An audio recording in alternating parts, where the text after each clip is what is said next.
Ta-da! My hands are really shaky today. Wow, that's crazy. Okay, so this is the book I'm gonna read you. I don't know why I'm still focused on that, but I am. Probably because I just like the cover a lot. I don't know. It's a cat. Look, it's a cat. It's not a cat though, it's like a shape. It's like a silhouette cat. Okay, I'm really stupid right now. Alright. So anyway, it's been too long since I made a video. I can't focus or do anything correctly. I don't know. So I'm trying to sit by a window because I don't want to turn my lights on. And sorry. I think I hear my mom. I don't know. She's been asleep like all afternoon though. Yeah. Anyway, what was I even saying? I don't remember. Okay, well I guess I'm just gonna read you this book. Not the whole thing right now, obviously. But it's called A Mango-Shaped Space. It's about synesthesia. Except she doesn't have the same kind I do, which is upsetting. But anyway, this is like awkward because I'm gonna like hold a book with one hand and hold my phone with the other. I don't know. Anyway, okay. So, I guess I should just start this. I'm only gonna read you the prologue for now and see if you like it. It's like 2 pages, so anyway. Except it starts off like awkwardly, like do you see that? I'm not gonna say freak even though I just did. So, there, you got it. Okay, so, A Mango-Shaped Space by Wendy Mass. Okay, so you already saw the first 2 words, freak, freak, okay. I'll never forget the first time I heard the word, that day at the blackboard. It was 5 years ago when I was 8. For those of you who are mathematically challenged like me, that means I'm 13 now. So there I was, dressed in my shepherd girl costume for the Christmas play after school, struggling to complete the math problem on the board, while my fellow 3rd graders watched. The one-size-fits-all costume didn't fit me, the shortest shepherd in the class, so I had to keep pushing up the sleeves. The chalk dust tickled my nose. Oh, chalkboards, I remember those days. They were good old days. My feet were freezing in the sandals that, in my humble opinion, no one should have to wear in northern Illinois in the middle of December. That's more your area of expertise. Is it cold there? Sorry. I'm getting so distracted. Okay. My mission was to multiply 24 times 9. I remember thinking that if I wrote slowly enough, the bell might ring before I could finish. Just 5 more minutes. Then no one would know that I couldn't solve the problem. I rolled the smooth piece of chalk around my fingers and tried not to think the whole class was staring at my back. Glancing around in what I hoped looked like intense concentration, I noticed a few fragments of colored chalk on the ledge of the board. To use up some time, I put down the white piece and began rewriting each number on the board in its correct color. Mia, my teacher, Mrs. Lowe, startled me. As I turned, the chalk screeched on the board and a deep red zigzag shape sped across my field of vision. My classmates groaned at the noise. "This isn't art class," she said, wagging her long, skinny finger at me as if I didn't know that. "Just use the white chalk." "But isn't it better to use the right colors?" I asked, confident that the other kids would agree. The class giggled and I grinned, thinking that they were laughing at her, not me. "What do you mean, the right colors?" she asked, sounding genuinely confused and more than a little annoyed. Now I became confused. Wasn't it obvious what I meant? I looked at my classmates for help, but now their expressions had changed. They gawked at me as if I had suddenly sprouted another head. My hand started to shake a little, and I rushed out my explanation. The colors of the numbers, you know, like the 2 is pink. Well, of course it's not really this shade of pink, more like cotton candy pink.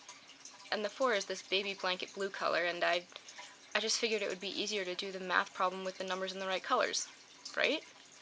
I pleaded with my classmates, my friends, to back me up. This time the class laughed, and it didn't sound so friendly. I felt my cheeks burning. Then I heard it, in a loud whisper from the back row. "Freak." That wasn't a whisper, but oh well. I'm not on my face anymore. Here, sorry. What are you talking about, Mia?" demanded my now clearly irate teacher. "Numbers don't have colors, they simply have a shape and a numerical value. That's all." "But they have all those things," I whispered, my voice sounding far away. I can't whisper. Mrs. Lowe put her hands on her hips. "I've had enough of this. For the last time, numbers do not have colors. Now, are you going to complete the assignment?" I stared at her and shook my head. I suddenly felt very small, as if my skin was tightening and I was actually shrinking. A whirring sound filled my head. How was this possible? Was everyone playing a trick on me? Of course numbers had colors. Were they also going to tell me that letters and sounds didn't have colors? That the letter A wasn't yellow like a faded sunflower and screeching chalk didn't make red jagged lines in the air? I replaced the chalk on the ledge, aware for the first time that my hands shake when I'm nervous.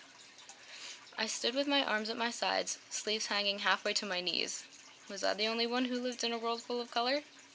I waited to see if they were going to tell me the earth was flat. A badly constructed paper airplane wobbled past my nose.